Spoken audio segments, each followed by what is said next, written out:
inicia o primeiro programa Dar Up em Off, um podcast que pretende levar muito conhecimento, muita informação à região também. Apresento a vocês aqui ao meu lado, meu irmão Rodrigo Mendonça.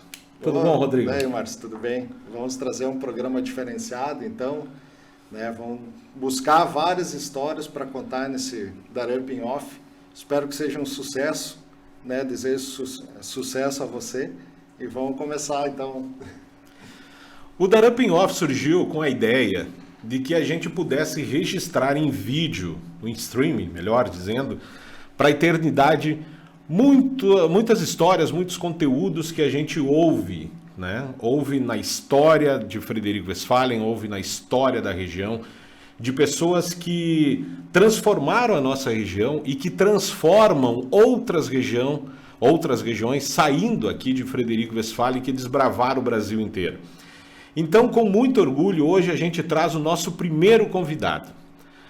Esse cara que a gente conhece há muitos anos, esse cara ele é professor da Universidade Regional Integrada, campus aqui de Frederico Westphalen, foi diretor da universidade dos períodos de 2016 a 2014 também, né? Se formou em Direito em Cruz Alta, fez mestrado em Santa Maria, na Universidade Federal de Santa Maria, e tem muita história para contar. Como eu disse no início, a gente conhece ele há muitos anos e eu e o Rodrigo, a gente fez questão de convidar esta pessoa que a gente vai apresentar daqui a pouquinho para vocês, porque ele fez e faz parte da nossa história, da história da Agência Dar Up de Comunicação Integrada. A gente tem muita história para contar mesmo. Então, senhoras e senhores, gostaria de apresentar a vocês, com muito orgulho, o nosso primeiro programa, o nosso primeiro podcast, professor César Luiz Pinheiro. Boa tarde, professor. Tudo bom, professor? Tudo bem. Bom, dizer inicialmente que é uma grande alegria, né? Márcio, Rodrigo, a equipe toda aí que está projetando esse novo programa. Uma grande alegria ser o primeiro a participar do programa, que já pelo encaminhamento que vocês estão dando, vai ser um grande sucesso. Porque é justamente isso, essa carência de ouvir as pessoas e deixar registrado para o futuro, né? Essas histórias marcantes da região. Então eu estou muito orgulhoso e estou à disposição aí para a gente buscar, então, resgatar essas histórias, dar um pouco de risada também, claro, alguns momentos mais tensos da vida, que a vida não é só feita de alegrias, de alguns desafios também. Mas é uma satisfação muito grande, então, inaugurar com vocês e aceitar esse convite e agradecer esse convite de estar aqui com vocês nessa marca, que a gente tem uma percepção de tudo que vocês colocam a mão, que vocês dedicam ao trabalho, é sinal de grande sucesso. Bom, que bom, né? E obrigado pelas palavras, né? A gente fica feliz em ouvir tudo isso, né? Pelo carinho, o fator da gente se conhecer a longa data, né? Então, a gente sempre diz como é bom poder trazer à nossa casa amigos, e esses amigos que também, como o Márcio comentou agora no início, fazem e fizeram a nossa região do Médio e Alto Uruguai acontecer, né? Então, para nós, sim, é uma alegria imensa contar contigo nesse primeiro programa. César, vamos falar um pouquinho do Grêmio, né, cara? Não, mas daí dá para falar muito, né? Dá um resgate aí. Depois tem quando se falar do Grêmio agora no início, tem uma história bonita que vou revelar, quem sabe só os mais chegados da família que sabem. Vamos falar do Grêmio, vou falar um pouquinho para começar. Eu sei que tu tem o encaminhamento lá da origem, mas falando de Grêmio, eu sou identificado com o Grêmio. Mas acontece que eu era colorado. Eu fui colorado até o ano de 1981. Aquele colorado que chorava no sofá porque o Inter estava perdendo, quando o Grêmio, né, na época, eventualmente ganhava, né, porque o Inter massacrou o Grêmio por um período. E a minha mãe é colorada, meu pai é gremista. Acontece que em 81, meu tio Wilson, que é falecido, ele me deu um terno completo, da meia ao boné, do Grêmio, em 81. Vejam que oportunismo aí, né? Foi que eu, claro que mudei, e aí eu entendi que eu iria cometer um grande erro na minha vida se eu continuasse colorado, né? Então eu despertei para a vida. Mas deixa eu até fazer uma pergunta, por causa que é na adolescência, então, ali que tu acaba virando pro Grêmio, claro. E justamente tu pegou todo um período de 75, 78, Isso. 79 ali do Inter. O Digo quer revelar a tua idade na adolescência. Como assim adolescência? Não, mas eu não tenho problema em revelar. Eu sou de 69, eu tenho 53 anos. E só para concluir a história do Grêmio, então, em 83, aí vocês sabem o que aconteceu, né? Daí em 83 o Grêmio ficou campeão mundial, né?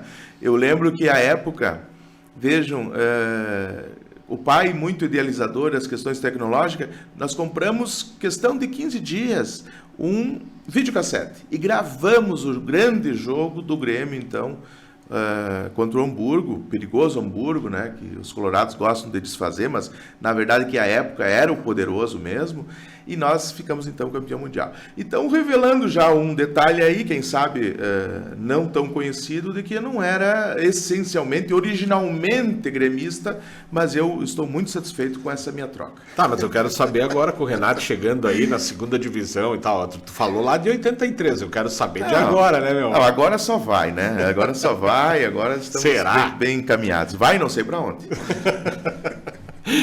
Ô César, me diz uma coisa, quando tu ganhou esse terno do Grêmio aí tu ia pra onde com ele, né? Porque como é que foi tua infância? Conta aí pra nós. Bom, a infância, embora talvez o pessoal imagine, porque a nossa família, atualmente, claro, a gente tem assim uma condição de vida razoável, né? E condições legal e interessante. Mas o início foi muito complicado. O início, eu sou o filho mais velho, né? Eu fui o primeiro. Então eu lembro da infância com muita dificuldade. O pai teve paralisia infantil, ele se superou em vários aspectos, ele foi uma pessoa muito estudiosa e esse legado que ele deixou, esse exemplo de vida. Então lá na origem, Márcio, Rodrigo, aqueles que estão nos assistindo, diversas dificuldades, até eu diria dificuldades financeiras, com muita luta, se foi superando, e o pai também se formou em Direito. Veja, o pai se formou em 72, né? Eu tinha, então, já tinha aí 2, 3 anos, e a vida foi se encaminhando, ele foi dos primeiros advogados da região. Mas a infância foi muito linda, muito maravilhosa. Eu lembro muito da infância, as viagens que nós fazíamos. O pai era muito idealizador, muito aventureiro. Ele queria nos mostrar lugares que a gente não conhecia ainda. Então, o que aconteceu? Ele projetou uma ida a São Paulo e Rio de Janeiro, num galachão, né, o Galaxy. Mas o Galaxy, quem conhece e quem admira, né, essa barca, na verdade, você pisou, ele consome 10 litros só numa pisada, né? Então, imagina uma viagem lá, o quanto foi de combustível. E quanto foi legal viajar numa barca, né, normalmente. Mas pensa, nós nunca entramos, nunca saímos da região e logo você pensando num grande centro. Então, isso eu tenho muito na memória. A nossa ida para a praia pela primeira vez, isso ficou marcado, e ficou marcado também por um problema que aconteceu, que nós levamos um queimadão no primeiro dia do sol. Nós ficamos o dia inteiro, imagina a praia, nós ficamos 3 dias no hotel, porque realmente não tinha essa experiência. Imagina, nós fomos conhecer praia, então, primeira praia, antes de conhecer Praia do Sul, nós conhecemos do Rio de Janeiro, porque o pai era idealizador, ele gostava de inovar nesse aspecto e inovou, levando a gente para lá. Então, Márcio, Rodrigo, dizer que a infância foi muito, com dificuldade sim, mas muito prazerosa, muito assim, bem conduzida pelos pais, o pai, a mãe, em termos de exemplos, em termos de luta principalmente. César, tu falou do teu pai, né, o Dr. Valdomiro Pinheiro, Sim. né? Teve paralisia infantil, Exato. etc. e tal, né? Mas tinha algumas histórias muito interessantes assim dele enquanto estudante também, né? Porque ele também fez a graduação de Direito dele ele fez Santo Ângelo, E depois fez a faculdade de Economia, né? Direito em Santo Ângelo e Economia em Passo Fundo. Sim, e tinha um pessoal daqui que ia para lá também, né? Ah, sim, tudo muito difícil, né? A forma como eles fizeram, tudo longe, tudo estrada de chão, quer dizer, com diversas dificuldades. O pai vinha, porque eles moravam ali na Boa Esperança, né? Onde tem ali o ginásio do Guarani, nós tínhamos o sítio ali era o casarão antigo do vô. E ele vinha a cavalo para a aula, né? Vinha no Roncalli. Claro que algumas histórias a gente vai perdendo com o tempo, e aí vendo encontro a esse programa, nós tínhamos esse sonho de ter gravado mais coisas com os avós sobre antigamente. Então, se a gente não grava, não fica na memória, fica só na memória, mas a memória a gente começa a falhar conforme a idade também, né? Então, o pai contava essas dificuldades, né? De vir estudar, tanto no início lá no Roncalli, como depois também de fazer um curso superior, que hoje, vamos dizer, nós temos diversas possibilidades, mas na época eram muito restrita e multiplica muito essas dificuldades aí, né, para se alcançar. O pai foi um lutador, foi assim uma pessoa, além de todo o caráter, a firmeza, muito centrado, muito, vamos dizer assim, cobrava também desempenho, porque ele queria que todo mundo se desse muito bem, e graças a Deus também se deve a ele também a condução do que a gente hoje conseguiu construir. Aproveitando essa parte de ensino e ter ido buscar com uma distância, né? Tu também acabou se formando em Cruz Alta e Isso. também iam todas as noites para aula lá. Sim. E aí como é que era? Por causa que o asfalto da 158, ele também... essa história até estava comentando que tinha no papel e o asfalto nunca saía, né? Conta um pouco para nós isso. Eu fiz em Cruz Alta, não tinha o curso de Direito aqui, a gente mais próximo era Cruz Alta, e nós íamos de Galachão, novamente o Galachão vindo para o Galachão. Mas não era o mesmo. Não era o mesmo. Era outro Galachão, e olha o que se fazia para economizar, porque por isso as coisas eram muito difíceis, né? Se adaptou ele a gás de cozinha, para não gastar tanto combustível. A vida de estudante não era fácil.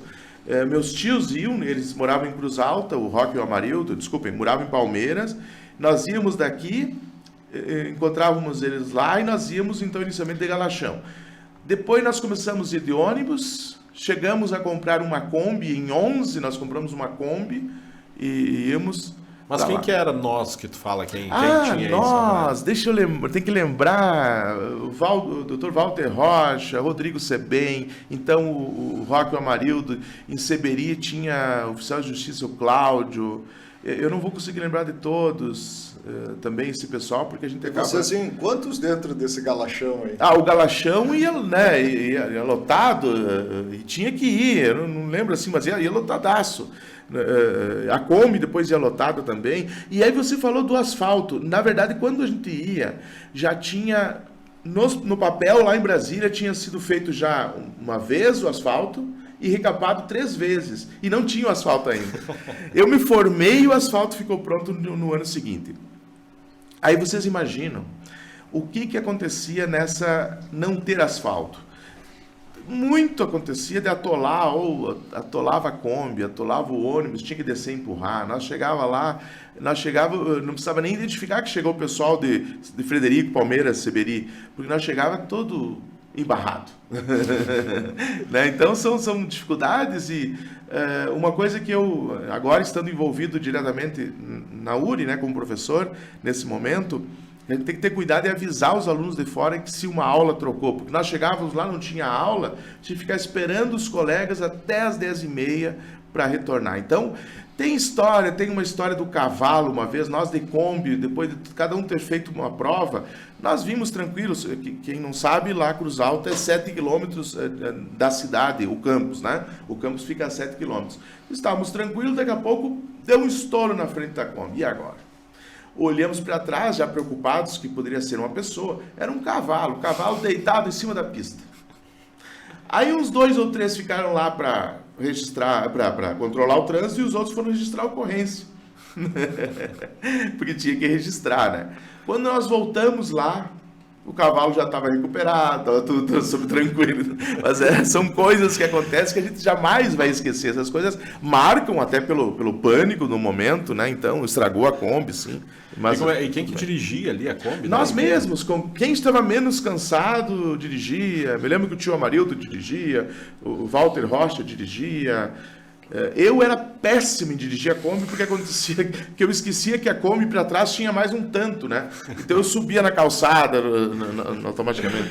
Então tem histórias assim que a gente jamais vai esquecer, esses momentos também de faculdade, né? De fazer o curso. Eu fiz em Cruz Alta. Eu quero mais fazer só um pequeno reparo. Quando você anunciou no início, o mestrado eu fiz na Federal de Santa Catarina e não Santa Maria. É só para de Santa Catarina. Santa Catarina, sim. Nós fizemos, sim. Mas aí eu também. Sim, não, mas né, só que eu lembrei quando você referiu ali, então eu tenho mestrado feito com professores que vieram de lá, da Federal de Santa Catarina para cá, e depois nós tivemos que defender lá. Mas deixa eu aproveitar, já que tu falou do mestrado, eu acho que é bem interessante, por causa que nós estamos vivendo, e tu vivenciou muito a transformação. E pelo que eu vi aqui da tua dissertação, foi justamente da questão da regulamentação do comércio eletrônico. Sim. Então, isso tu fez em 2002, tu finalizou, hoje nós estamos em 2022, são 20 anos, e eu acho que houve um avanço muito grande no mercado eletrônico, né? Sim, com certeza, Rodrigo, até para as novas moedas, né, virtuais aí que existem, mas eu diria que desde aquele tempo que eu fiz a minha dissertação do mestrado para o atual, pouco se tributa, porque não se tem, é algo que não é palpável. É algo que acontece muitas vezes entre duas pessoas dentro da internet que negociam e não se tem como identificar se foi de R$1, R$100, 2.000, 5.000. Então ainda fica, os países têm essa dificuldade em tributar, né, o que é efetivado nessa relação comercial. E cada vez mais vai ter dificuldade. Eu vejo assim como não... Agora com o metaverso, que é um mundo virtual, é novidade que vem por aí. Então, realmente, o que a gente estudou lá em 2002 foi assim, uma gratificação ter estudado também, depois de ter feito a graduação e ter conseguido fazer um mestrado também. Foi algo assim que impulsionou bastante na carreira da gente. Ô César, e a tecnologia sempre esteve presente em ti, né? Agora o Rodrigo fala de comércio eletrônico e Sim. tal. No arcabouço de todas as matérias possíveis, né, do direito e tal, tu foi justamente buscar uma que talvez se identificasse um pouquinho mais justamente por esse apego à tecnologia, né? Sim. E a gente também tem o conhecimento de que os primeiros computadores que chegaram em Frederico foi com vocês ali, né? Conta um pouquinho para nós aí. Nessa linha de ideologia que o pai tinha de sempre buscar a tendência futura, né? Surgiu um equipamento novo, ele já estava examinando o que é isso, para que serve. Eu lembro que isso, agora situar em termos de anos, mas eu devia ter 17, 18 anos, ele me colocou eu, o Mano, o Cid e o tio Amarildo num ônibus, fomos a Porto Alegre, na PUC, umas semanas, falar sobre informática. Ter aula de informática, mas o que era informática ainda? Nós fomos, não entendemos lá muita coisa, mas ali começou a despertar o que hoje eu considero uma grande paixão, que é a paixão pela tecnologia. Então, tudo que vinha para Frederico em termos de tecnologia, eu era o primeiro a me interessar. Eu lembro que nós fazíamos nossas aulas no Canhelas e tinha que levar o televisor. Eu levava o televisor de casa para ligar um computador naquele televisor para poder justamente viabilizar era um computador para, sei lá, 10 ou 20 pessoas também interessadas. Então, eu sempre gostei da tecnologia. Eu inclusive, balancei, quando eu fui para a área do direito, eu balancei muito naquela decisão e como a gente é novo para dar um rumo na vida, né? Eu ainda bem que eu fui para a área do direito, porque ela me proporcionou várias coisas maravilhosas, mas eu ainda continuo com essa ligação forte na tecnologia. Gosto muito do avanço, estudo o avanço. Voltando um pouquinho, enquanto eu falava em termos de, você perguntou da adolescência, da infância, eu lembro que eu estudei desde o maternal até a 8ª série no Auxiliador, fazendo um resgate. Então, hoje eu levo o Pedro Henrique, meu filho, lá, circular naqueles corredores que a gente já há muito tempo estudou, então isso também é legal. Fiz depois do 2º grau no Canhelas, né, só para dar uma referência assim, em termos de ensino, onde que a gente pode receber essas informações tão importantes que a gente agrega lá de trás e utiliza então atualmente. A importância que tem que se dar a origem, né? A questão do conhecimento lá da origem também. Porque eu digo daí, tu estava falando sobre a tecnologia de levar no Canhelas, exatamente, então tu já estudava no Canhelas, então? Sim, já estudava no Canhelas, então facilitou isso também, porque os professores me conheciam e despertou, e eu sempre fui muito identificado, claro, pela área jurídica, em função da atividade, mas também entre os colegas de curso, entre as pessoas que sempre pedem uma opinião da questão da informática e da tecnologia. Eu verdadeiramente me direciono muito a isso. Nesses momentos, então, que cada dia se descobria algo novo. Eu sou do tempo... Agora, quando começa a puxar a conversa que diz eu sou do tempo, aí vem coisa bem antiga, né? Nós, por exemplo, no escritório, né, trabalhava com o pai, tinha que datilografar tudo. E começava a petição do zero. Aí surgiu uma primeira máquina que iria proporcionar que pudesse salvar um arquivo. Nossa, que fantástico! Você salvava um arquivo, você digitava e depois ela batia, como se fosse a pessoa ali datilografando. Depois foi para 10 arquivos, era uma Remington na época, com tela já. E aos poucos foi evoluindo no escritório. Mas eu lembro que eu tinha um CP400 e ele não tinha como gravar. Por exemplo, você queria, ao final, lá no sítio mesmo, queria jogar um pouco, você tinha que digitar lá 100, 200, 300 linhas de comando para no final da tarde jogar uma espécie de dama lá, misturada com, afinal, um jogo legal. E eis que surgiu, para os mais antigos, que não tem nem noção que isso existiu, na fita cassete nós gravávamos esse programa, então... Gravava na fita cassete e depois, quando queria, transferia da fita cassete para o computador de volta. Mas qualquer interferenciazinha que desse ali, já tudo ia para o espaço, né? Já tinha que começar do zero. Então, tudo era muito melindroso. Isso falando em termos de computador. Bom, internet, eu vi nascer a internet. A minha geração é a geração que veio nascer e muito ligado à internet. Eu lembro que nós, quando acessávamos... para conectar e acessar uma página, nós acessávamos da meia-noite às 6, porque era mais barato, contava um pulso só, ao invés de contar durante o dia uma ligação daqui a Porto Alegre, por exemplo, no provedor, e nós acessávamos muito da meia-noite às 6 para poder o quê? Economizar. E como demorava. Hoje o pessoal se queixa até que tá lenta a internet hoje. Vai ver, lenta ela era lá na origem. Quando nós ia para carregar uma página, podia ir lá tomar um café, ler um jornal. Quando voltava, ela estava quase terminando de carregar. Ele tinha... Bom, eu sou bem mais novo. O que é Pulse aí e tal? O que é o CP400? O CP400 é um computador. É um computador que ligava na TV, né? Eu digo hoje teus alunos, quando tu falar, né? Não, eu tinha que... O Pulse e tal. O Pulse é assim, ó. Contava como se fosse uma ligação local. Então você conectava, dava aquele barulhinho de conexão. E ninguém podia em casa mexer no terminal do telefone. Se mexia ali, caía tudo, né? Então, esse que é o pulso. Você conectava às 1 da manhã e ficava conectado até às 5 e contava só um pulso. Ou seja, como se fosse uma ligação local.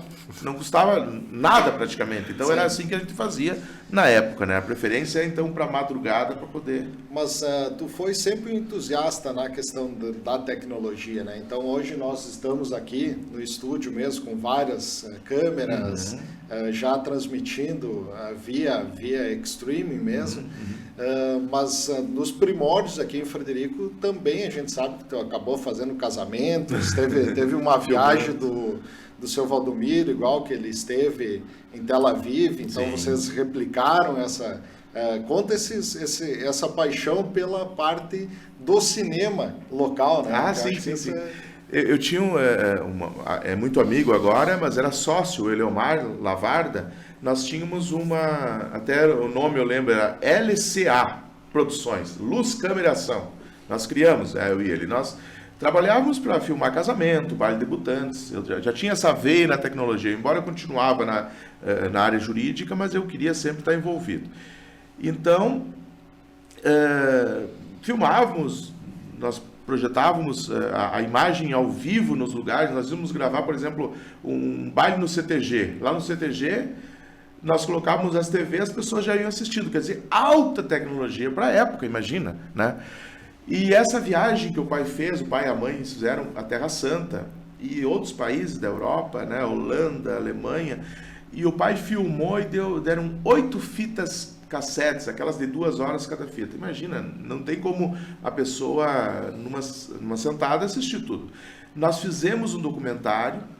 Hoje, bom, que eu digam vocês têm essa tecnologia tão avançada e vocês dominam, mas a época era com 2 videocassetes, um aparelho no meio para compensar um pouco a perda, e o pai fez o trabalho, então, de situar, por exemplo, do minuto 1 até o minuto 3, pode deixar. Do 3 ao 13h50 tem que cortar. Toda essa edição nós fizemos e no final ficou 2 horas, quer dizer, aí dá para assistir o documentário. O pai narrou tudo, aqui é tal lugar, aqui aconteceu isso na história. Nós projetamos, à época, em todas as escolas da região praticamente. A gente levava um televisor, conseguia emprestado, né, o televisor, levava, e assim era uma maneira de levar algo tão inatingível na época, porque hoje a gente compra uma passagem pela internet, você faz o check-in pela internet, você viaja, você volta, tudo bem. Mas a época, eu estou tentando buscar na memória, assim, para ter uma referência em termos de data, mas isso quando eu tinha daqueles 17, 18 anos, isso é coisa de 1980 para 90, nessa faixa aí. Em torno, né? de 80. Isso. Eu acredito, né? Claro, por aí. Pela tua fala, de 86, 87, que foi justamente ali já época Sarney, quando começou, então abrir um pouco, né? Isso, daí ele, né, viajaram muito, pai e mãe, né, muito esforço para ter essa condição de viajar, eles aproveitaram bastante. E era uma fita única daí, obra-prima, ou vocês acabaram fazendo várias cópias para não perder, porque cada escola possivelmente tinha o seu videocassete e podia enrolar, né? Não, fita única, até porque não tinha mais como fazer cópia, porque se você já fazia de uma cópia original para outra, hoje se faz tecnologicamente, você consegue multiplicar, mas na época, se você fosse gravar mais uma vez, aí ia aparecer só o chuvisco. E quantas cabeças era o videocassete? Né? Então... Eu acho que tinha de 2, de 1, de 4, então era alta tecnologia, imagina. César, e aí veio o direito, né? Tu, o doutor Valdomiro Pinheiro e tal, coordenou por muitos anos o curso de Direito. Eu acho que foi uma das grandes conquistas da URI, né? Eu acho que o curso de Direito, recordo que tinha 12, 13, 14 por 1, né? Era um vestibular super concorrido e também OAB recomenda, conceito A, enfim, do MEC e tal. Conta um pouquinho para nós que, passando essa fase da tecnologia, filmar casamento, transmitir em escolas, etc. e tal, aí veio de fato, assim, né? Então, transgredindo todas essas dificuldades que tinha de se estudar lá em Cruz Alta. O Rodrigo falou na BR-18 alguma coisa, e eu já diria...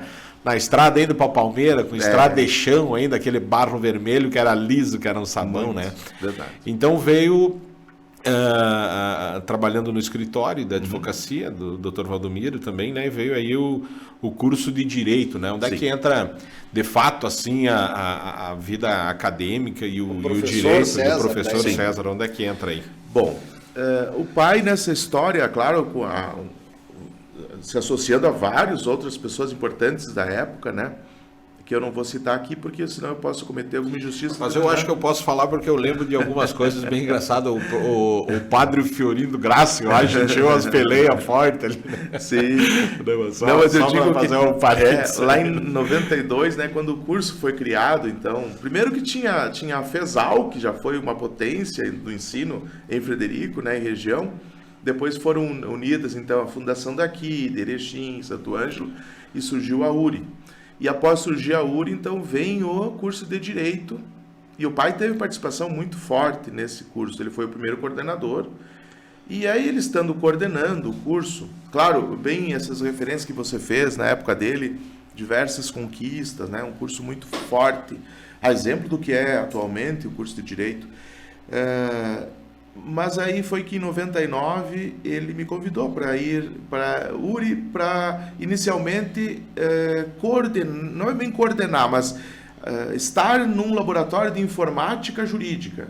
Então nós tínhamos lá 10 computadores e eu atendia os alunos, explicava para eles como é que fazia para acessar a internet, como é que acessava os tribunais, jurisprudência e tudo mais. E chegou um momento que ele disse: olha, mas tu não quer ir para a sala de aula? Eu disse: não, isso não é para mim. Isso não faz parte dos meus planos ir para a sala de aula. Mas ele insistiu um pouquinho mais e então em 2000 eu fui a primeira vez para a sala de aula. E aí você sabe aquela ideia, né? Tomou a cachaça, não tem volta, né? Eu hoje sou uma pessoa muito realizada porque comecei esse ingresso em sala de aula. Então, ali em 2000, dei a primeira aula na ciência política e hoje estou na instituição, na URI, há 23 anos. Então, essa disciplina que eu trabalho ela, ainda atualmente, eu trabalho ela há 23 anos, desde os tempos, então, do pai.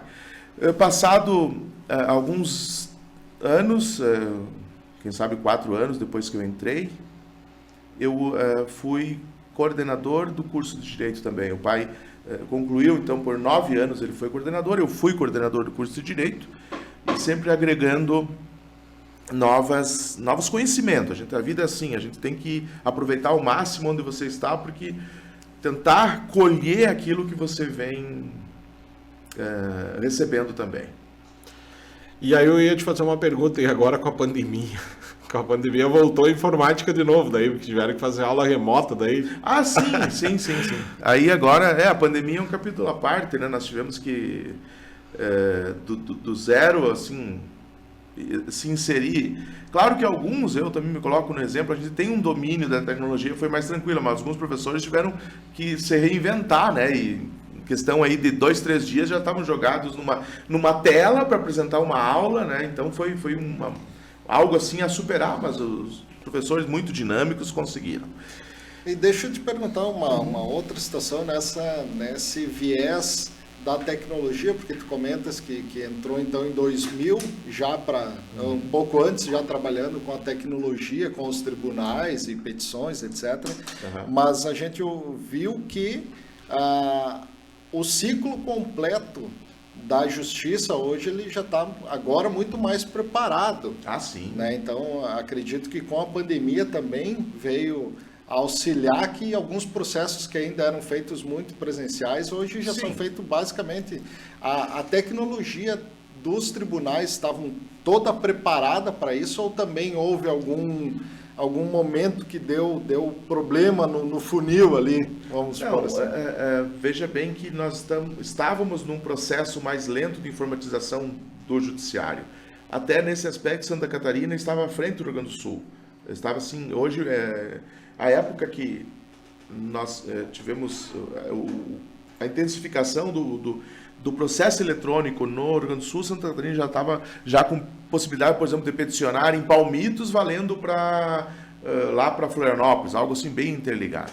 Então, claro que a pandemia gerou esse novo momento, né, onde se puderam fazer audiências online e tudo mais. Mas ainda passa o judiciário por adaptações, por exemplo, questão de testemunhas. Como que vai resguardar o não contato das testemunhas com as demais testemunhas que estão ali esperando para serem ouvidas, ou a mesmo assim, a orientação das testemunhas enquanto a tela está filmando uma testemunha. Então, são ainda desafios que o próprio sistema jurídico vai ter que evoluir. Inegavelmente que agiliza muito os profissionais da área jurídica e não precisam se deslocar, por exemplo, fazer audiências em Palmeira, em Passo Fundo, Brasil afora, né, vamos dizer assim, abrir um leque de oportunidades também, falando em termos de Brasil, com essa possibilidade de fazer as audiências online, com certeza. Esses dias atrás eu estava conversando com um amigo nosso que é advogado também, né? E ele estava falando exatamente nesse sentido, assim, né? E aí, inclusive, ele é filho de um advogado tradicional da cidade e tal, né? E aí nós entramos nesse assunto, né? E aí ele disse, Márcio, o pai tá se vendo aos tombos, né, cara? Tá se vendo, né? Porque... tá tão rápido, sim, né? Inclusive tu fazer essas petições e o despacho está sendo bem mais rápido, sim, né? Sim, leva em carga, sim, etc e tal. Sim. Como é que tu enxerga os advogados tradicionais e com os alunos que tu tens aí? Como é que tu enxerga isso? Em que momento, não vou dizer que vai ultrapassar... o choque de gerações. Eu acho que não é bem por aí, porque eu acredito que nem tudo está ali disponível, né? Faz um Google e tá aqui a tua tese certinha e tal, tá aqui, né? Tem que ter muito estudo. Então, aonde que tu enxerga a vantagem desse chamado de adolescente, talvez saindo da universidade e tal, para aquele advogado mais tradicional, contrata o fulano de tal que esse resolve e tal, e aí chega lá e diz, como é que eu faço para acessar o e-mail aqui, né? Entende? Como é que tu enxerga isso nos dias de hoje? Eu acho assim, Márcio, que é uma coisa, é uma unidade de conhecimentos. O tradicional, ele tem uma bagagem. Eu não estou dizendo que o atual não tenha, mas o que não dá para desprezar, porque a tecnologia vem, esse profissional que está com uma certa dificuldade desse mundão eletrônico, vamos dizer assim, no processo eletrônico, mas ele tem muita bagagem de conhecimento. Então, concilia. Os próprios estagiários ajudam, os próprios filhos vão se formando e vão voltando para os escritórios, então trabalham juntos.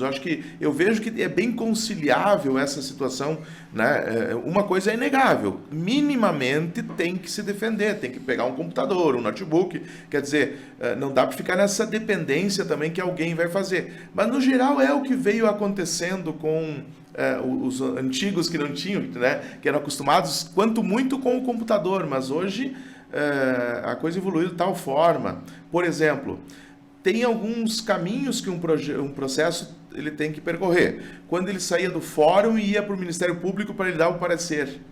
Hoje é tudo online, quer dizer, não tem mais o processo, não está 100% ainda, mas muito já está. O promotor de justiça abre a sua tela e ele vai dar o despacho no processo eletrônico. E antes tinha que levar pilhas e pilhas de processos, e escrever, anexar o parecer. Então, com certeza ganha muito em agilidade e em informações. Quer dizer, em qualquer lugar do mundo, você tem um celular, você vai consultar o teu processo ali. Né? Tu encontra com o teu cliente lá no centro, tu vai abrir o celular, não, deixa eu dar uma olhadinha como é que está, vou te dar uma atualização agora. E você entra online, quer dizer, isso era coisa que não se imaginava há algum tempo, e tudo vai evoluindo, e o que virá para o futuro ainda, né? Tantas coisas que podem ser implementadas ainda em termos de tecnologia. Eu acredito, assim, te ouvindo falar, que até tem algumas teorias que dizem que todo o ser humano deveria fazer o curso de Direito, né, para saber como viver, como se portar em sociedade, enfim. E eu acredito que a arte do direito ela permanece, independente da tecnologia. Por mais, claro, estamos falando, de repente, no futuro próximo, a inteligência artificial já podendo montar algumas coisas, mas eu vejo que hoje ainda existe muito do viver, sim, do advogado, saber em que momento ele está e construir, claro, em determinadas situações, né, para cada caso. Mas é muito mais a arte de saber o porquê está defendendo, de que forma. Então, acho que é uma arte, né? Ser advogado é uma arte. Ah, não, com certeza, Rodrigo. A gente menciona que todos deveriam fazer, né? Impossível, mas que dá uma bagagem de informações, mesmo quando for desempenhar outra atividade, isso dá. Eu não acredito que a máquina venha substituir o advogado, o homem, porque é muito a variação e a nuance do desempenho. Por exemplo, quem faz um júri, o júri ele envolve muita questão até emocional, até muito de ênfase, quer dizer, nenhum computador vai conseguir transmitir isso que o ser humano faz, defendendo uma tese e trabalhando, então, nesse aspecto. Quem sabe possa evoluir tecnologia com o tempo, emitindo alguns pareceres, porque a velocidade com que há essa consulta em termos de inteligência artificial, quer dizer, enquanto um ser humano, um advogado consultaria, quem sabe num dia lá 30, 40 jurisprudência, um computador 1.000, 2.000, 3.000, 5.000 jurisprudências em questão de segundos, né? Pesquisando, interlaçando elas. Então, nesse aspecto, quem sabe agiliza. Mas dizer que vamos estar substituídos pela máquina, isso eu ainda custo a acreditar. Né? Embora em algumas indústrias já tenha essa condição, na área médica, mas sempre vai precisar do fator humano aí. Eu não acredito que há uma tendência aí de falta de mercado, não. Acho que está... César, em 2006, daí tu assume mais um desafio, né? Pois imagina daí, olha só, de laboratório jurídico. Cara, tu me fez lembrar uma coisa bem interessante, né? Eu lembro de algumas fotos do laboratório jurídico, né? Os computadores, os caras chegavam ali e diziam, poxa, né? Tem computador aqui, que coisa extraordinária, né? Verdade. Aí depois de coordenador, foi no curso e tal, em 2016 a 2014, então 2006, você assuma... 2006, eu falei... 2016 tudo. Não. 2006 e 2014, né? Então 2006 você... Que foi o Mundial do Inter, daí, né? Não, isso eu não lembro, não. Essa data eu não memorizo, né? Passa batido pra mim. Pô, velho, tinha uma comemoração. E a gente não lembrou, de repente, de levar um fardamento do Inter pro César. Não, tem... Depois que eu não sabia dessa história, né? Ele veio abrir o coração agora. Mas até interessante, só para trazer, por causa que dentro da tua família, tu cursou Direito, o Cid também, Direito. A Leila fez, também. E só a Sheila fez... Fisioterapia. Físio, né? Sim. Então, mas todos, por mais que eu acho que só a Leila acaba não trabalhando no direito, vocês acabaram, os meninos da casa continuaram trabalhando no direito. E a minha filha Mariana também se formou em direito aqui na URI, verdade. Mas essa que você provoca, Márcio, eu lembro em 2006, então eu estava coordenador do curso de direito, que já era uma coisa, novo, com vários professores mais experientes, e eu estava à frente ali, já era um desafio.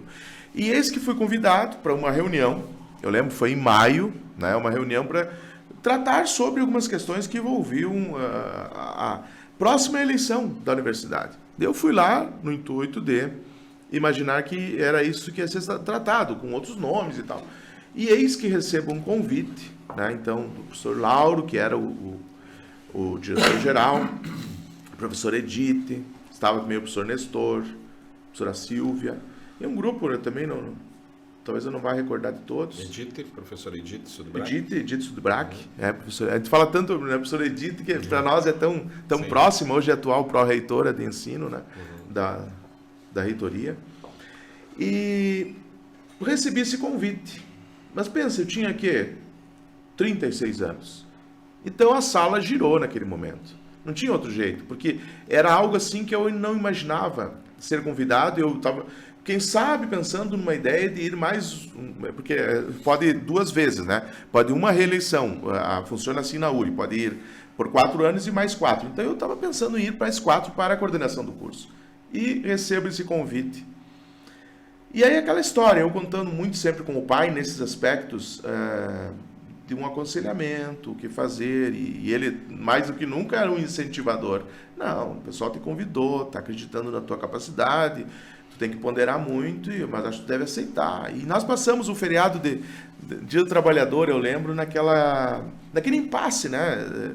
Sou novo, por outro lado, pode não aparecer outra oportunidade, a gente afinal, eu acabei aceitando. Foi uma decisão fantástica, porque passado esses 4 anos, né, então, numa formatação, eu, o professor Nestor de Césaro e a professora Edith, depois continuamos por mais 4, aí eu, o professor Nestor e a professora Silvia, né, na acadêmica também. Então foram momentos assim de grandes aprendizagens, de grandes conhecimentos, de vivência, de amadurecimento, claro, de preocupações. Imagina o que é o potencial de uma universidade, não só Frederico, mas uma região toda. Então a gente tinha essa percepção do que significava. Então esse momento assim que eu passei da minha vida foi um momento, e que ótima decisão que eu tomei de realmente aceitar, agregou muito, né? Eu tenho um lema comigo que eu construí nessa minha trajetória profissional, que é numa referência ao poder. O poder se conquista, ele não se impõe. Tá? O poder imposto, ele pode ruir a qualquer momento, porque ele não tem bases firmes. Agora, no momento que você conquista o poder, você estabelece uma base muito sólida em termos de respeito, de credibilidade. Então, nesse aspecto, eu levo comigo isso sempre, mesmo em sala de aula, né? Não trato os alunos com essa relação do professor com alunos, no sentido de ter que amedrontar e transformar o poder em algo assim temido. Então é muito preferível se conquistar. E eu acho que isso serve também numa empresa. Quando você está gerindo uma empresa, em várias atividades você tem esse aspecto de cuidado para que o poder seja ele conquistado, né? E respeitado por isso. Então, passado esse período maravilhoso, né?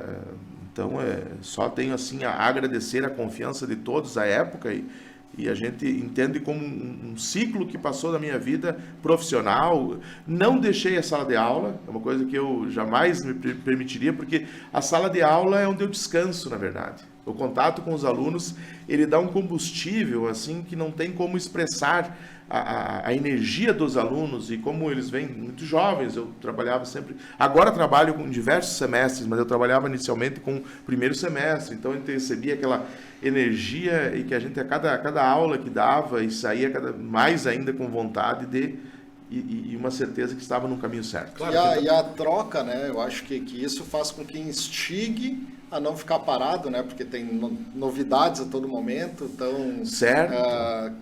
Algumas teorias que a gente tem, né, do mindset fixo, acaba trazendo outras pessoas com outras ideias, e aí acaba que justamente não é um conflito das gerações, mas são pessoas diferentes, com posicionamentos diferentes, que fazem a gente repensar algumas coisas também. Acho que essa troca constante, e a gente percebe aqui pela agência mesmo, que a gente tem moçada, né? Então acaba sendo importante a gente trocar essa ideia, porque a gente também a cada dia aprende algo novo, né? Eu acho que, pegando esse link do Rodrigo, quando tu assume a direção da universidade, tu também estava alicerçado com dois, que nem diria um professor da universidade lá, os baluartes da universidade, né? Porque tu assume junto com o professor Nestor, que já estava desde o tempo da FESAL, acho, se eu não me engano, né? E a professora Edith também. Eu acho que ali tu também aprendeu muito da gestão, né? Porque até então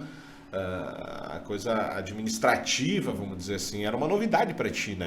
Mesmo estando dentro da sala de aula, né? Sim. Então acho que ali também te deu esse alicerce forte, né? O professor Nestor, eu acho que até hoje está na reitoria, né? Sim, ele é pró-reitor administrativo na reitoria, quer dizer... Por isso que eu digo, a gente tem que aproveitar os momentos para, entre aspas, sugar, né? Mas aproveitar o que a gente pode daquelas pessoas que estão ao nosso redor, né? Nosso entorno, e com certeza muitas coisas e aprendizagem do dia a dia, né? No trato com as pessoas, no trato das questões problemáticas e também das soluções. Então vivenciamos momentos assim que seriam muito fácil de relatar, como colocando numa balança de coisas boas do que coisas ruins, né? Assim, coisas menos preocupação. Claro que preocupação sempre existe, mas essa boa referência de vocês, as pessoas, né, que é o entorno e a sua experiência, e a gente, porque é uma troca, né? A gente também leva um pouco desse estilo mais tranquilo, mais calmo, mais né, para eles, e acaba se somando e o resultado é sempre positivo. O professor Clóvis Barros sempre comenta nas palestras dele que ele diz momentos que eles não se repetem, né? Então aproveitar aquele momento que tudo acaba passando, tu não vai repetir. Tem situações que a gente tem que aproveitar muito. E essa troca de sala de aula, porque o direito em si, ela é convivência humana. Então, muitas vezes o aluno traz alguma questão que a gente não se deu conta, mesmo num processo do dia a dia, jurídico, né? Então você capta no aluno um entendimento. O direito, ele tem muito disso. César, teu pai foi sempre uma referência na política aí, né? Regional e tal. Verdade. Você teve um tio, né? Deputado federal, o seu Isídio Pinheiro, né? E olha que desafio, né, cara? Naquela época, ser deputado federal não era fácil, né? E nós estamos vivendo esse momento político agora, né? Tu recorda de alguma coisa interessante, assim, que aconteceu tanto na vida política, porque o Dr. Valdomiro também foi vereador, enfim, sempre esteve envolvido com isso, né? Sim. E hoje você também ministra cadeiras na universidade relacionado a isso, né? Sim. Ou seja, a vida sempre foi um laboratório, né? Então, desde lá aprendendo tudo isso, indo para a sala de aula, tendo um tio deputado federal, e a gente está num pleito agora, né? Como é que tu enxerga isso? Você fez uma referência e eu preciso identificar duas pessoas que, acima de tudo, transmitiram algo assim muito importante na minha vida, que foi o pai e a mãe, né? Sempre o pai, aquela cobrança, mas também no nível correto, né? E a mãe, assim, a questão mais tranquila, mais ponderada, lutadora também. Então, neles eu consigo ter esses alicerces fortes de caráter que a gente consegue hoje, então, procurar conduzir a nossa vida. Você falou a identificação política. Sim, o pai, isso é inegável, né? Sempre teve identificação política, uma questão do envolvimento muito grande, partidariamente falando. Ele foi presidente da Câmara, ele foi vereador e tal. Mas aí, talvez uma daquelas grandes revelações, a exemplo daquela do Inter para o Grêmio, eu nunca fui, embora as pessoas pensam que talvez eu esteja bastante envolvido partidariamente, não tanto ligado a fazer a política, a atuar politicamente, não. Eu gosto mais de estudar a política do que efetivamente participar dela no seu dia a dia. Tanto é que eu tenho condições, e isso me agrada muito, eu tenho circulado assim, com amigos dos diversos partidos políticos. O tamanho não é... Como eu disse, talvez pessoas imaginem que eu tenho uma identificação forte com um partido político, quando, na verdade, não é tão intensa assim. Claro que a gente está no meio, historicamente, a gente pertenceu a uma sigla e a gente tem maior afinidade, mas eu não sou aquele fanático, partidário, eu nunca desempenhei essa atividade assim tamanha como o pai desenvolveu. Então, só para uma questão assim que eu consigo levar comigo no meu dia a dia, de ter essa possibilidade de circular em diversos partidos. Essa eleição do tio Isídio, que também é falecido, o pai falecido, o tio Isídio falecido, foi algo assim, dentro desse rol de experiências maravilhosas também, porque pensa, nós fizemos a campanha dele aqui de Frederico, toda a parte de impressão do material, comando de campanha saiu aqui de Frederico, para todo o estado, em momentos que não se tinha redes sociais, não se tinha essa possibilidade, era no corpo a corpo. O tio vinha sempre com uma identificação muito forte com o pequeno agricultor. Ele teve uma história, presidente do sindicato aqui em Frederico por longa data, depois foi presidente da FETAG, foi vice da CONTAG em Brasília, e ele se lançou naquela expectativa de conseguir se eleger e defender a classe lá em Brasília. E efetivamente, na primeira eleição, ele foi e se elegeu, então, deputado federal. Com isso, a gente pôde conhecer mais Brasília, Eu lembro que o Márcio também me acompanhou em algumas viagens a Brasília. A gente foi para lá para conhecer aquele mundão lá diferente, que a gente muitas vezes sabia só por noticiário. E Então agregou muito, né? Depois numa segunda eleição ele foi, mas aí faltaram poucos votos, não se elegeu, depois assumiu como suplente nos últimos 2 anos. Mas com certeza foi um momento assim que a gente pôde agregar muita experiência, né? E entender também que a política nem sempre ela é feita de caminhos tranquilos. Tem lá, né, os obstáculos, tem que ter uma manha toda. O político ele tem que ter o dom da política. Eu acho que se nasce já, claro que dá para agregar, adquirir isso, mas ele tem que ter alguns requisitos especiais, específicos para ele ser político. Tem que ser uma pessoa... A exemplo do que é na área jurídica, na área de vocês, nessa produção maravilhosa que vocês fazem, mas também o político em si ele tem que ter algumas habilidades no trato, nem se fala na questão oratória, tudo mais, então alguns requisitos importantes. Mas aí, cara, tu vê como tem uma coisa engraçada e não sei se tem explicação para isso, né? Hoje a gente está numa política polarizada, né? Uhum. De um lado ou de outro e tal. Aí surge o Isídio Pinheiro, sim. Presidente do sindicato, presidente da FETAG, presidente da CONTAG, CONTAG, vice da CONTAG, né? Uhum. CONTAG, vice da CONTAG, era em Brasília, então presidente do sindicato aqui em Frederico, depois foi em Porto Alegre, FETAG, depois Brasília, né? Isso. Que em tese ele tem uma identidade muito forte com o pequeno agricultor, enfim, aquela coisa toda que vai para um lado diferente, né, dos movimentos, vamos dizer assim, né? Sim. E de repente o Isídio Pinheiro, com todo esse arcabouço aí, vamos dizer, de todas essas ligações, registra-se a candidatura num PSDB, né, do Fernando Henrique na época, sim. E não já do Lula, né, porque eu acho que era Lula já na época, né? Sim, eu acho que sim, Fernando Henrique e Lula, acho que né? Acho que sim.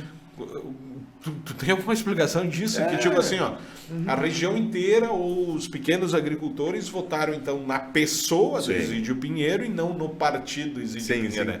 Como é que tu enxerga isso? Essa parte, porque aí sempre que se vai concorrer, se faz uma análise e isso eu te confesso para vocês que eu não conheço. Assim, o motivo que levou ele a não então ir para um partido de esquerda, né, que seria uma ida natural.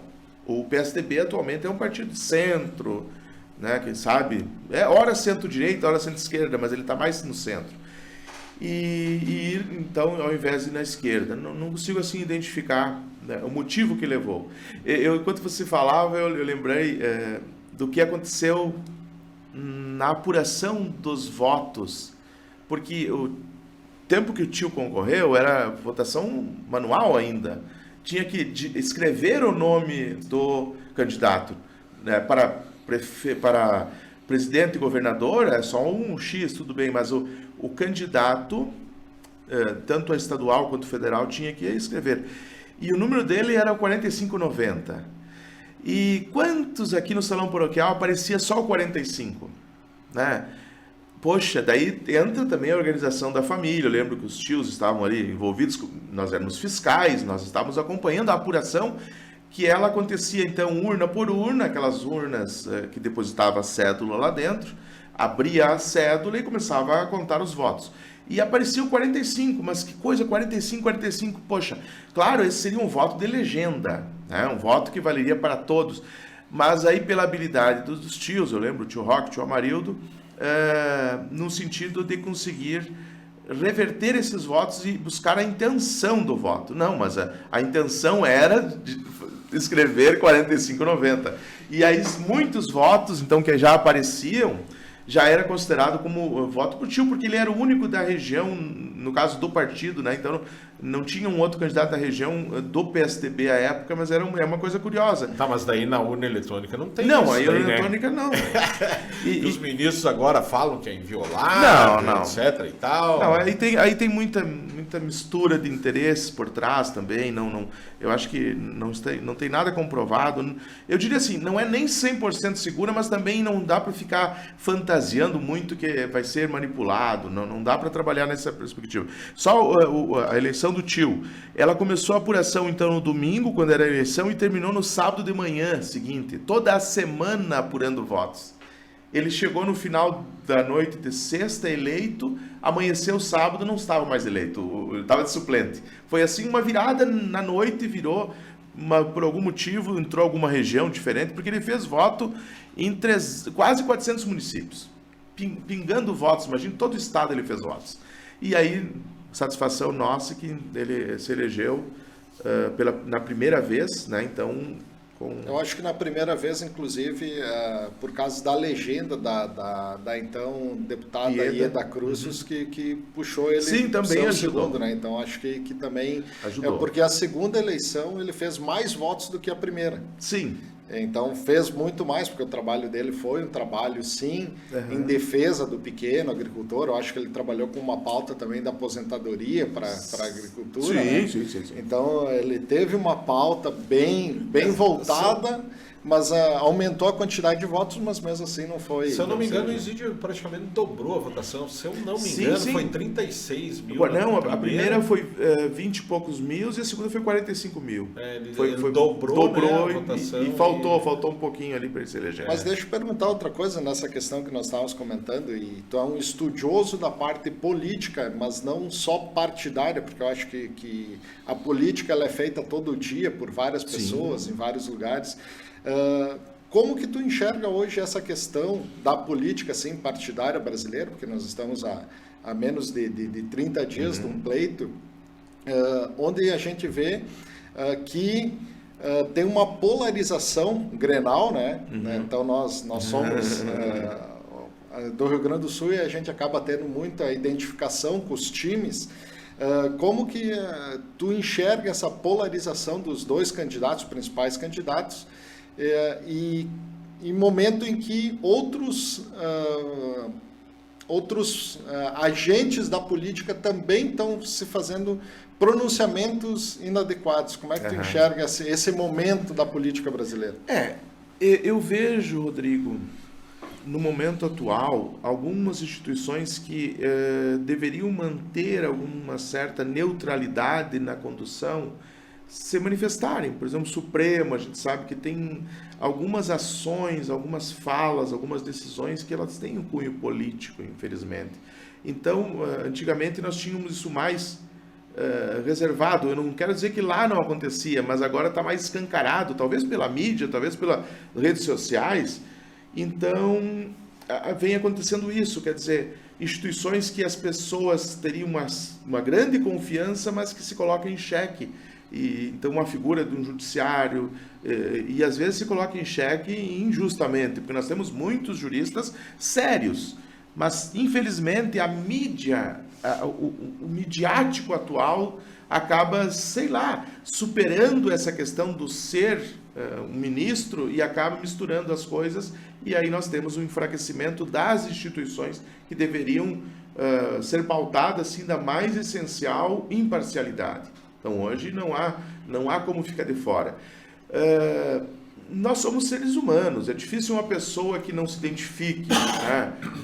Eu penso que todos têm o direito de se identificar com um partido ou com outro, mas isso no seu íntimo. Aqueles que não podem se manifestar, exemplo dos ministros, judiciário, pessoas que estão desempenhando uma função que a imparcialidade são fundamentais, né? Então nós passamos por isso. Você me perguntou os dois polos que existem.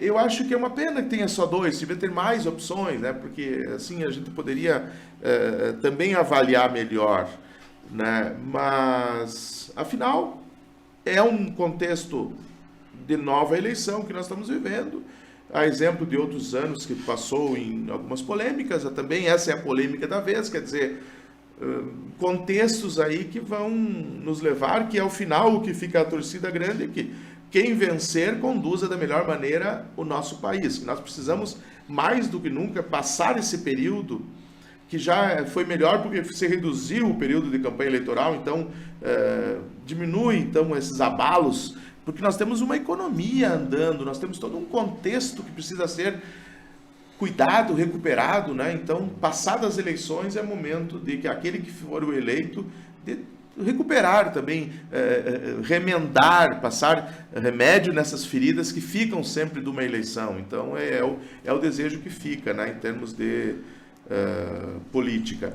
Mas uma coisa que a gente até referia anteriormente, aqui em off,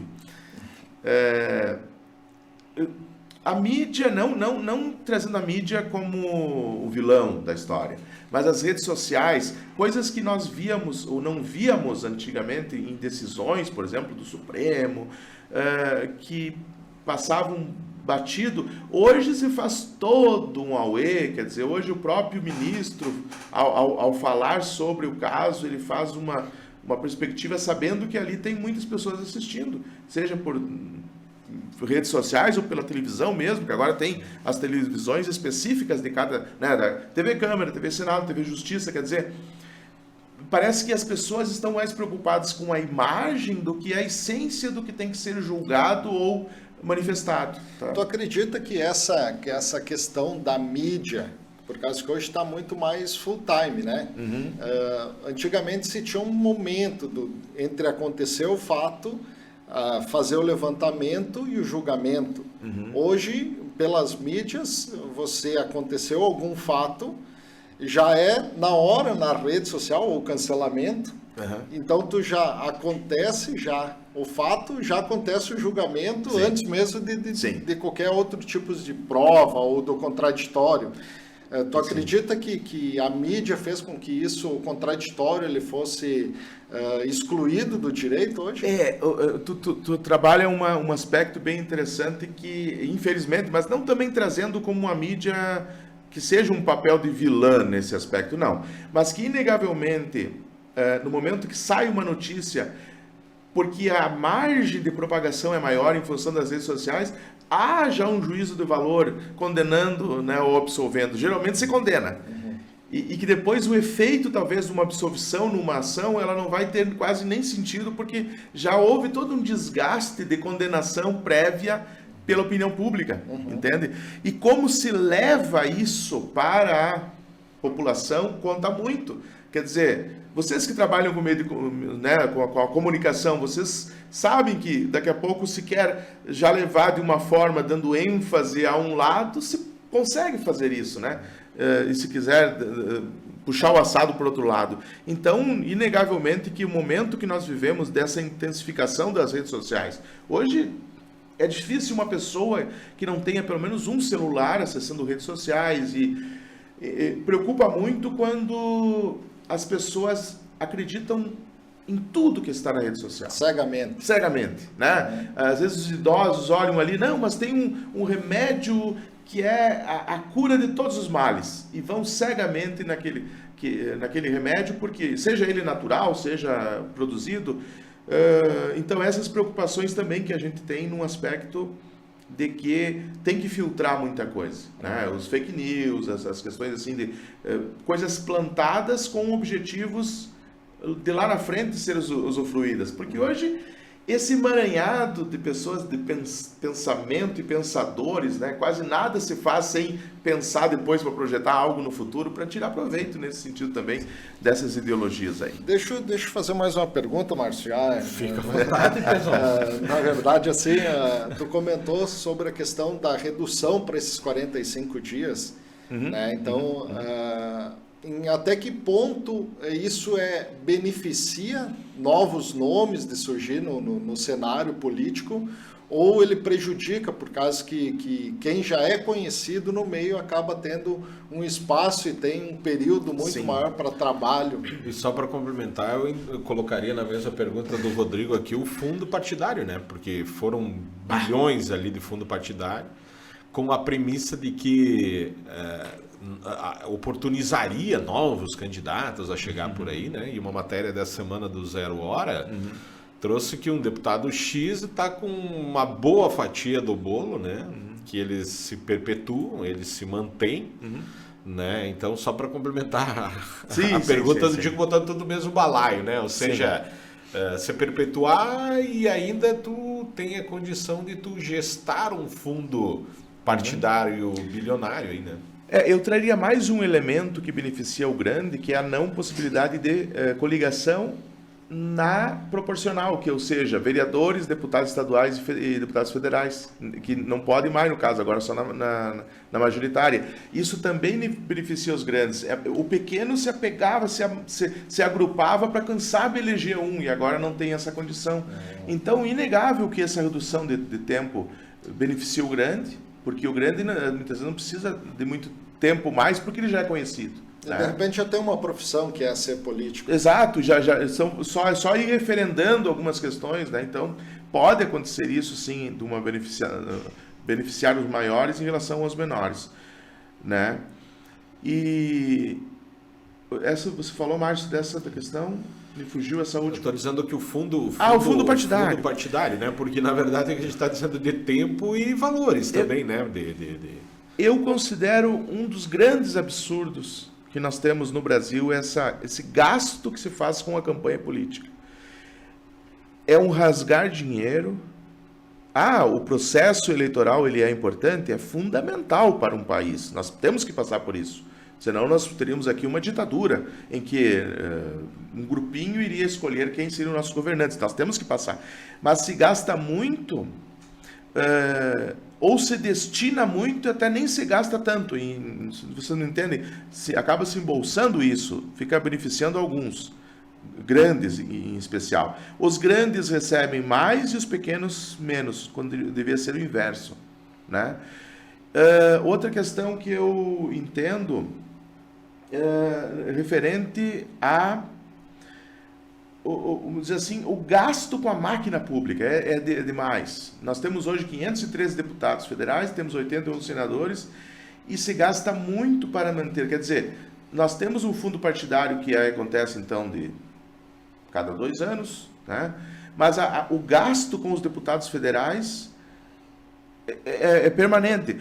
Preocupa-se muitas vezes os legisladores, afinal, os governantes, em mexer na questão tributária, na questão previdenciária. Mexer lá com o salário mínimo, reduzir para R$400, por exemplo. Isso não vai resolver o problema do Brasil, no meu ponto de vista. O que vai resolver o problema do Brasil é mexer com as grandes estruturas de gastos. E aí teria que reduzir o tempo, o número de deputados federais, por exemplo. Só que quem reduz isso são eles mesmos. Sim. Né? Hoje um deputado federal aí está com uma margem de em torno de líquido uns R$27 mil, né? E tem depois verba de gabinete, quer dizer, tem o cotão, que é despesas que ele pode gastar com viagens, outra situação. Uma coisa que eu falo para os meus alunos, e não vejo problema de dizer aqui, que eu sou totalmente contra o auxílio moradia para os deputados federais e estaduais e até o judiciário. Eu acho que, na medida que a pessoa ganhe um valor tão expressivo, não precisaria o auxílio moradia, porque ela já tem essa condição de pagar com o seu ganho. Se vai analisar, pegando um exemplo, o professor de ensino fundamental, médio, que tem uma contribuição tão importante para a sociedade, esse também teria que receber um auxílio moradia. Então, se você colocar na balança entre um deputado federal, pelo que ele faz, né, e pelo que um professor faz. E acaba tendo só o difícil acesso, muitas vezes. É difícil acesso, e olha lá. E outra questão que agora se tornou institucional, o deputado federal, e veja, eu não tenho nada contra deputados federais, nada contra estaduais, o meu tio foi deputado federal, mas eu estou falando num contexto geral, né? Não elencando nomes. Eu quero dizer que eles trabalham terça, quarta e quinta. Né? Eles começam as suas atividades às 2h da tarde de terça-feira e terminam na quinta-feira. Quer dizer, muitas atividades é de segunda a sábado.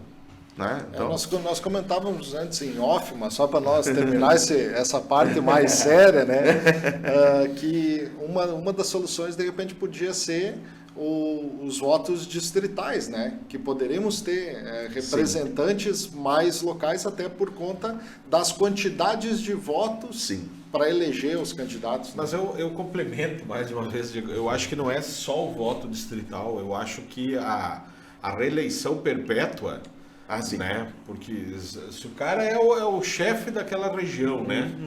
Se o cara é o chefe daquela região, tem um fundo partidário milionário, né? Tem, além das verbas das emendas indiretas, emendas diretas, etc. e tal, né? Positivas e tal, né? Tchê, seria muito... É um jogo desleal aí, né? Sim. Então eu acho que não somente, Rodrigo, o voto distrital, mas eu acho que a reeleição perpétua. E trago junto já para o judiciário mesmo, né? Porque são coisas que a gente também está vendo aí, né? Sim. Tentando votar a PEC da Bengala, aqueles caras que entram ali no judiciário, ninguém mexe comigo, dou uma votação, um voto monocrático e ninguém vai mexer comigo. Porque até os meus 75 Tá anos... garantido, né? Estou garantido e ninguém mexe comigo, né? Então, eu queria que tu analisasse esses 2 pontos aí que a gente comentou. São 3 perguntas numa, na verdade. O artigo falou do voto distrital. Eu comentei, juntamente com o voto distrital, uma reeleição perpétua, né? E botando nesse meio do balaio aí também, como a gente está falando de reeleição, né, justamente o STF, né, não o Judiciário, o STF também, que limitaria muita coisa aí. Sim. Né? Bom, pegando o voto distrital, seria essa possibilidade da região se organizar, o distrito se organizar e lançar candidatos que com certeza iriam ser eleitos, porque era só questão de escolher entre os candidatos daquela região, daquele distrito. Eu vejo com bons olhos. Eu acho que é difícil, por exemplo, pega a nossa região aqui, por mais que trabalhe uma macro-região, mas se a gente for comparar com a região de Caxias, na Serra, Pelotas, nos falta votos para competir, para ter um representante ou mais representantes, porque quanto mais representantes nós tivermos da região, mais vem emendas, mais vem recursos. E isso a gente fica carentes porque e muitas vezes se divide ainda. Nós temos menos voto e acaba se dividindo, não acaba assim somando. E o voto distrital eu vejo que seria uma saída interessante. Mas ainda não foi implantado, né? Quer dizer, não chegou está sendo discutido, mas não é pauta ainda definitiva nesse sentido o voto distrital. Falava-se também na questão de criar já uma lista prévia por partido, quer dizer, a pessoa nem votaria na pessoa, né? O eleitor nem votaria na pessoa, e sim numa lista prévia, elegendo aqueles que já estariam pré-definidos. Tem que amadurecer, tem que evoluir nesse sentido. A questão da reeleição também é polêmica, porque acaba se tornando, aí não só num nível deputado estadual, federal, mas também vereador, uma profissão. E não é esse o cunho, pelo menos na origem, é o desempenhar, um vereador, um deputado estadual, um deputado federal, seria uma contribuição para a sociedade, claro, remunerado para isso, sem dúvida alguma, mas acabam muitos indo repetindo. E vai. Você falou, Márcio, cria uma estrutura já pensando na próxima eleição e aí torna-se uma profissão. Né? Então, também vejo com preocupação, deveria ser revisto isso, quem sabe uma vez, né? Mas... afinal, acho que não está legal. Eu acho que 2 vezes estaria bom tamanho ali. O cara ficaria 8 anos. Acho que dá para cumprir 8 anos. Sim, uma vez, uma reeleição. Uma reeleição. Sim, uma reeleição tranquila. Essa PEC da Bengala, essa possibilidade também, acho que sim, tem que repensar. Eu acho que tudo aquilo que é muito acomodado, muito tranquilo, tá num escudo protetor, né, que é a efetividade. Então, acho que também eu concordo que tem que evoluir nesse sentido de limitar e teria que... vai muito a ver com o que nós conversamos antes, quer dizer, as instituições, elas têm que desapegar das questões políticas partidárias. As instituições que eu falo, Suprema, questão... quando se espera que essas instituições sejam mais imparciais. Só que é do ser humano tomar partido, né? E, infelizmente, é o que nós temos aí, um enfraquecimento das instituições por esses aspectos também que a PEC da Bengala queria talvez resolver. E daí, só para complementar essa PEC da Bengala, porque eu vi uns comentários ali, e eu leio muito sobre isso, eu sou um aficionado por isso também, né? Fui do Conselho de Sentença, César, quase 18 anos, né? Aprendi muita coisa, inclusive por indicação do Dr. Valdomiro, né? Porque lá pelas tantas a gente começa a ver o poder do contraditório, né? Porque a gente vai aprendendo no Conselho de Sentença justamente isso, né? A gente fala da opinião pública e peguei alguns júris bem famosos da cidade e tal, né? E que dizia, esse já chegou condenado lá exatamente por causa da vida Sim. Pregressa ou regressa do cara, enfim. O conselho de sentença que você fala, só para também o pessoal que está assistindo, ouvindo, é ser jurado, né? Jurado. Você compõe lá um número X, 20 e poucas pessoas, e que vão ser sorteados 7 para aquele júri, né? Isso. Então tu fica à disposição, daqui a pouco você é sorteado ou não é. Isso. E aí, dentro das observações que comentam assim, não, tu não pode ser um advogado e ser um indicado para lá, para ter, que tem aquelas premissas para te ser do STF, enfim, notável saber jurídico, vida não sei o quê, enfim, todas aquelas coisas, né? Sim. E algumas pessoas defendem que teria que ser um magistrado aí lá. A minha pergunta, ela é meio que eu julgo ser interessante. Óbvio, né? Uma pergunta. Se tu vai fazer uma pergunta, vai achar que não. Pô, fiz uma porcaria de uma pergunta. No teu entender, César, no teu entender, o que um juiz tem a mais ou a menos de um advogado? Vamos dizer o seguinte, no meu ponto de vista, o advogado, em muitas vezes, ele atuou em casos famosos, etc. e tal, defendeu A, B, o C, D e F, e de repente ele vai passar a ser um ministro e vem com aquela pecha ou vem com aquele carimbo nas costas. Sim. Um juiz talvez não, né? Um juiz não, o cara... Mas aí fica aquela coisa toda, e eu fiquei em dúvida esses dias, né? Tipo, pô, o que um juiz tem a mais ou a menos com o advogado, dentro desta premissa que eu estou comentando. Na tua opinião, um ministro do STF, o que mudaria para ele ter esta prerrogativa, digamos assim, de ilibada mesmo, um conselho de magistrados? O que tu imagina que poderia ser uma solução aí? Vamos trabalhar assim, não que eu concorde, né, mas historicamente é um órgão máximo, né, em termos do judiciário. É o órgão máximo, é aquele que protege a Constituição, é aquele que está acima dos outros níveis de poderes assim, jurídico, né, o Supremo. Então, por esse caminho se exige que ele tenha um destaque, né? Mas se nós pegarmos, por exemplo, o TSE, que é o Tribunal Superior Eleitoral, lá nós temos advogados indicados pela OAB que compõem, é perfeito isso. Então, ele tem um status de ministro, mas ele é um advogado que nem sequer foi juiz. Então, isso também acontece. Eu não vejo esse problema algum. Não veria problema, porque aí vai de vivência. Daqui a pouco, um juiz não teve uma vivência tamanha que um advogado teve. Então não mas é que historicamente nós temos assim, por uma questão de ter passado por diversos órgãos e ter já, vamos dizer,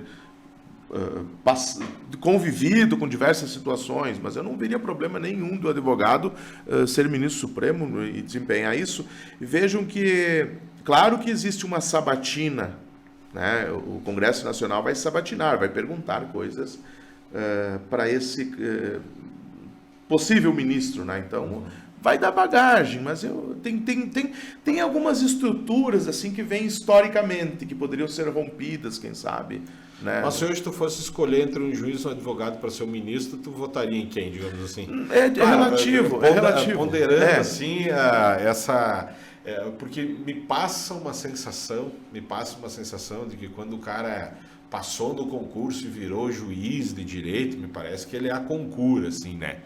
Depende. Não, por isso que eu digo que é uma visão pessoal. Né? E também isso mudou muito, então, modernamente. Antigamente nós tínhamos talvez mais isso, mas atualmente os juízes têm conseguido conviver na sociedade e mantido uma imparcialidade. Entende? Antes era algo assim intocável. Você não via jamais um juiz, por exemplo, tomando uma cerveja. Exato, né? E muitas vezes com colegas, com advogados ali. Hoje já é possível isso. Acho que houve assim um avanço e não vai querer dizer que o juiz vai se deixar influenciar porque, né, ele está saindo. Claro que existem alguns institutos, por exemplo, que o juiz, se for muito próximo a essa relação, ele vai se dar por impedido, né? Ele vai no sentido que, não, eu não vou julgar porque evoluiu, não é só tomar uma cerveja, a convivência foi maior nesse sentido.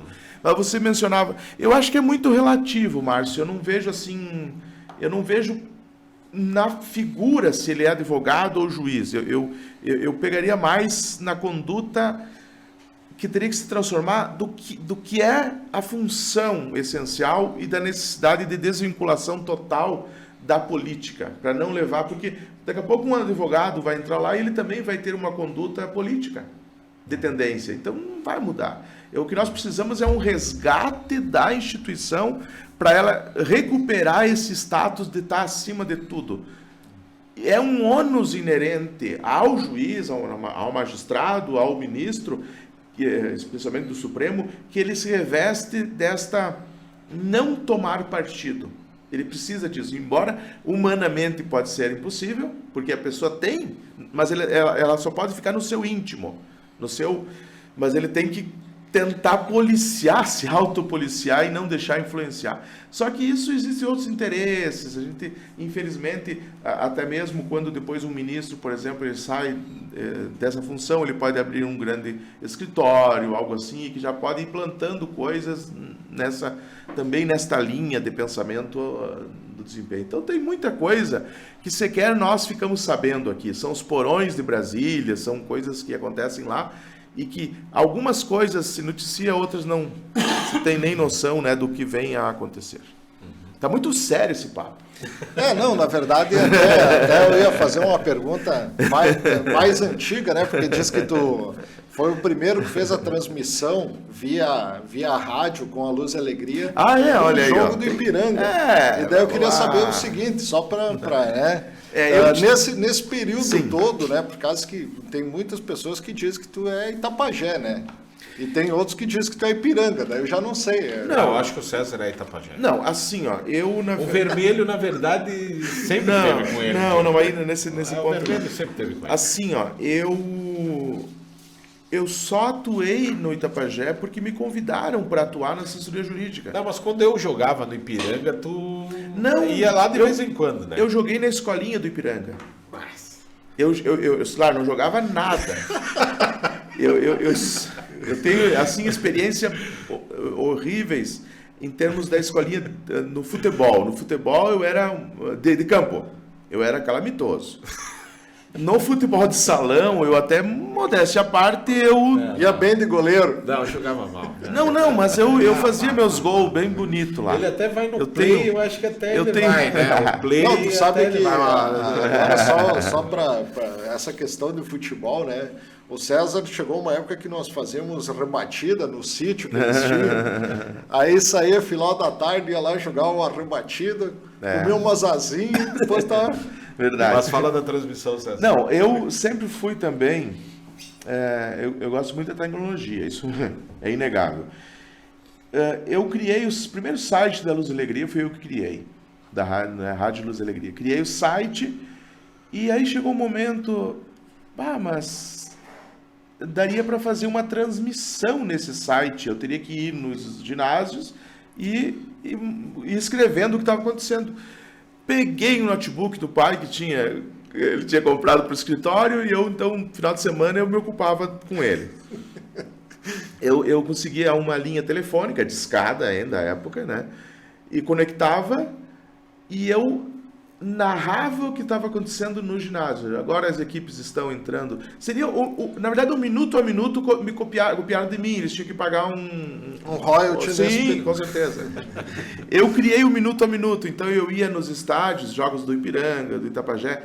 Claro que aí eu comecei a ter uma identificação com o Itapajé, porque me convidaram para ser assessor jurídico, mas digo bem assim, com todo o coração, se tivesse... Mas não, por que não me convidaram no Ipiranga? Mas se fosse o Ipiranga me convidando, eu teria ido também, e talvez estivesse então me envolvido com o Ipiranga, problema algum. Só que na época, aí me identifiquei muito.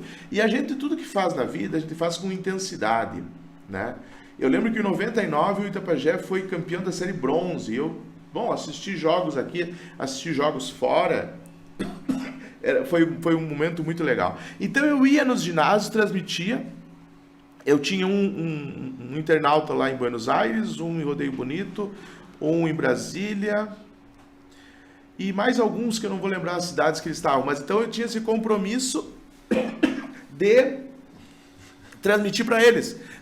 A rádio não era transmitida ainda via internet, porque não tinha velocidade para isso. Isso aí dava mais ou menos hoje 1 milhão de telespectador, né? Via internet. Sei lá, né? Imagina. Esses Eles já acessavam pela internet de escada para acompanhar o jogo. E aí eu narrava. Deu gol, deu, sei lá, cartão, intervalo, placar, sabe? Então é uma coisa que sempre me acompanhou a tecnologia. E eu fazia isso, imaginem, um trabalhão muito grande. Levar o notebook, instalar o notebook. Pedir a linha. Pedir a linha, quer dizer, mas isso eu fazia com carinho. Daí viajava com o carro da emissora, tudo, né? Ou eu ia, eu ia no ônibus do Itapajé, eu ia daí. Pessoal, a gente está chegando ao final. Tinha muitas mais histórias, né? Mas tinha muito mais histórias. na verdade, Peraí, não dá para encerrar ainda. Eu só quero falar para vocês em termos um pouco da vida pessoal, que eu tenho 2 momentos na vida, né? Eu fui casado uma primeira vez, por 16 anos, e no caso desse casamento, nasceu a filha Mariana, que hoje está fechando 25 anos, é formada em Direito, está morando em Florianópolis, e agora sou casado há 12 anos novamente. Tenho o Pedro Henrique, que é o filhote de 3 anos e 9 meses.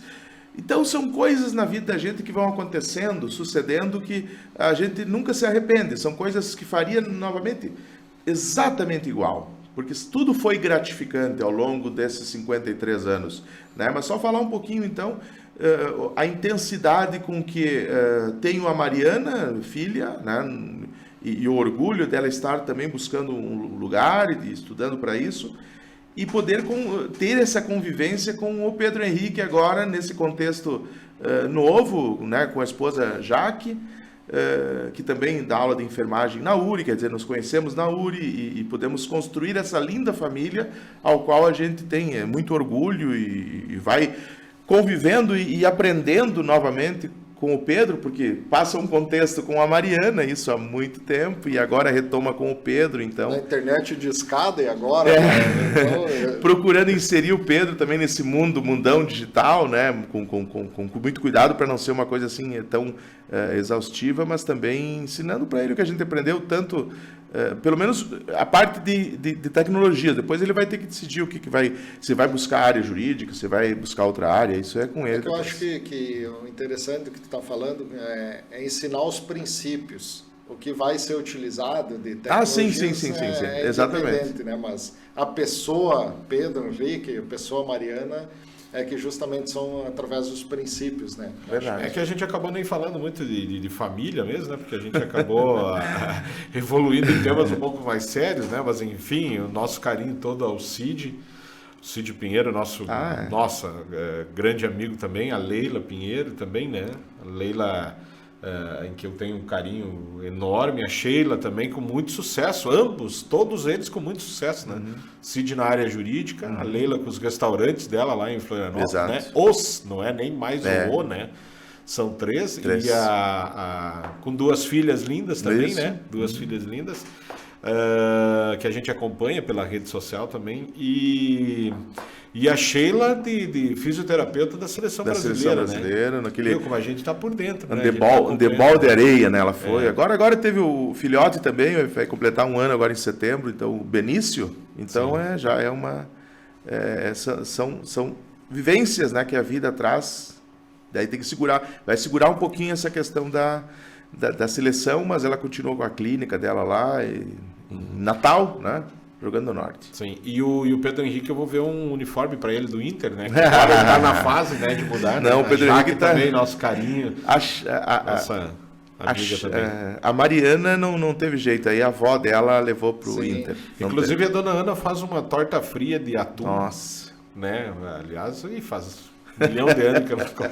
Mas só para lembrar, então, como a gente tem esse carinho grande com o pessoal. César, para a gente finalizar, desde já te agradeço. Foi uma decisão fácil minha e do Rodrigo de fazer esse convite para ti. Foi muito fácil por essa nossa história e tal, e eu acho que hoje a Darup, ela também, nossa agência de publicidade, ela é uma realidade. porque lá atrás a gente foi oportunizado e recebemos um convite teu, do Nestor, da professora Edith, para criar um departamento de marketing na universidade. E de lá para cá, tudo isso que está acontecendo na nossa vida, ela vem lá uma sementinha lá de trás. E tudo isso, como eu te falei, eu e o Rodrigo, a gente pensou e tal, quem que poderia ser a primeira pessoa que a gente ia convidar para fazer parte desse podcast, e a gente, unânime, nós dois, então, o César nós tínhamos que chamar, por toda a trajetória, toda a vida, todo o contato que a gente teve no decorrer da nossa vida e tal. Então, queria te agradecer muito, queria te agradecer pela história, queria te agradecer por tu ter topado, né? Topado esse desafio, porque eu disse pro César, vamos gravar o primeiro podcast, se não der muito certo, a gente grava tudo de novo e tá tudo certo, né? E o César, não, beleza, vamos lá, né?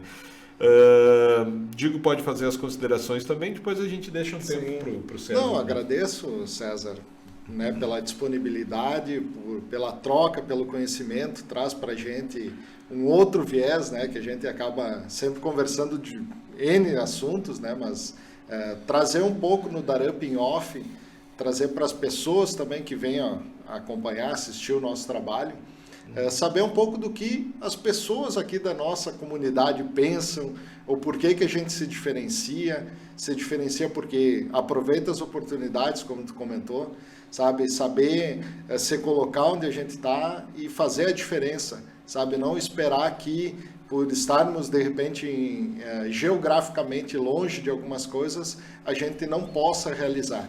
Então vejo que isso foi uma das coisas que tu comentou hoje aqui para nós, que é bem importante, que trouxe, e a gente pode fazer sim as coisas construindo com a comunidade, né, trazendo pessoas que fazem acontecer, e nosso muito obrigado por ter vindo aqui compartilhar com nós esse momento. Eu só tenho a agradecer. Quando eu lembro que o Márcio e o Rodrigo me ligaram e convidaram para esse momento, eu me senti muito honrado inicialmente. Mas eu logo entendi também dessa nossa aproximação. Quer dizer, muitas coisas que eu relatei aqui, vocês também acompanharam nessa trajetória, e eu acompanhei a trajetória de vocês. E nessa inserção da URI, né, quando a gente era diretor, com certeza a atuação também forte junto ao jovem, junto ao nosso cliente, entre aspas, né? Então, só fortaleceu essa ideia de que vocês é um case de sucesso, quer dizer, vocês projetaram com as dificuldades inerentes da área, né? Uma pena que muitos acadêmicos nem chegaram a conhecer, essa geração conheceram o que era o Mendonças como pizzaria, como o local, né, de boate, de festa, de dança, de alegria, que vocês proporcionavam para essa juventude aí que tem muita carência disso, né? Então, eu pude acompanhar e volto a dizer, me sinto muito confortável, me senti muito bem na companhia de vocês, de todos, da equipe também, e dizer que talvez a gente poderia ter esquecido alguma coisa. É um resgate histórico e a memória também já começa porque os fatos aconteceram faz algum tempo, né? Mas com certeza teríamos outras passagens aí para mencionar, mas eu imagino que com o que a gente falou, assim, pelo menos dá um tom inicial no programa de vocês. Muito obrigado pelo convite e desejar muito sucesso, e podem ter certeza que eu serei um ouvinte, estarei um internauta acompanhando o trabalho de vocês, porque vocês aliam duas coisas importantes, a tecnologia e a memória. Um povo sem memória é um povo com tendência a ser extinto, quer dizer, nós temos que resgatar e manter viva a memória, e esse trabalho de vocês com certeza vai ser de grande valia, não só para Frederico, mas também região. Acho que dá para pensar nisso aí. Obrigado. Pois bem, encerramos aqui então o nosso primeiro podcast. Convido vocês então a acessarem logo mais e também se inscrever no canal, né, Darup in Off, canal do YouTube, e logo outros programas estarão à disposição de vocês no momento que vocês acharem pertinente assistir também. Muito obrigado. Obrigado. Até segunda que vem, né? Aquele abraço.